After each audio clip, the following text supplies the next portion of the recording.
وروستیو سیلابونو د هلمند په شمالي او جنوبي ولسوالۍ کې تر 500 زیات کورنۍ زیانمنې کړي دي. د سیلابونو کې د سنگین د امان الله کاریز په سیمه کې د کور د چت د نړېدو له امله د یوې کورنۍ 6 تنه زخمیان او 3 تنه شهیدان شوي او د مرجې د عباد الله قلف په سیمه کې د دیوال د نړېدو له امله یو ماشوم شهید شوی.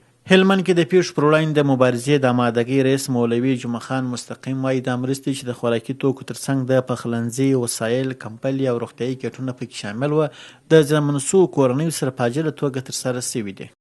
دا قلمونه خیمې دي، نغدې مرستې دي، د صحت کټو، د وقار کټو، کمپلې وې، غوړي وه، وړه وه، دال و، مالګه، مواد، ترپال، د هغه رقم د اشپازۍ کټ، فرش، خو هېڅ داسې یو نوع شی به انشاءالله نه پاتې شوی چې د دوی ورته اړتیا وي او هغه دوی ته نه رسي. ښاغلی مستقیم وایي دې سیلابو کې نه یوازې چې ګڼ شمېر کورونه نړېدلي بلکې کرنیزې مځکې او لمریزې هندارې یې ویجاړې کړي دي. دی وایي د زیانمنو شویو کورنیو سره د مرستې پروسه به دوام ولري او د اړمنو کورنیو لپاره د لا زیاتو اسانتیاوو د برابرولو هڅې روانې ساتي.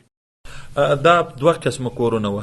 یو هغه و چې په کلي ډول باندې وه، په کلي ډول چې نړېدلې وه هغه 192 کورنۍ ګرمسیل کې وه، 52 کورنۍ په مرجې کې وه، 15 کورنۍ په نادعلي کې وه، 12 کورنۍ په سنگین کې وه او 22 کورنۍ په مساکلا کې وه. دا هغه کورونه و چې په کلي ډول تخریب شوي وه.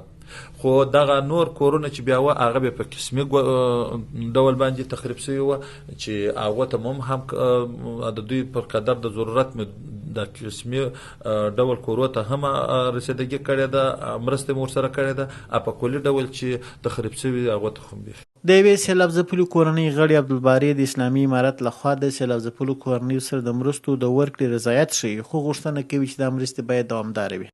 نو دا بې نقشې سرایونه دي چې راونه مرایونه نه وځي چې باران وشي باره بس دلې ته اوبه ډم شي باره سره دغه شي باره سره ونړېږي، نقشه نه ده وتلې.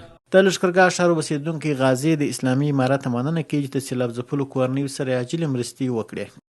دا کار خو ډېر ښه کار دی، بالکل ډېرې ښه ښایسته مرستې وسولې. د امارت څخه موږ ډېر منندوی یو، خو دا ګرمسیل نور مرجې کې ګریش کې کوم څه ځایونه چې سیلاب ځپلي ډېرې ښه ښایسته مرستې ورسره وسولې.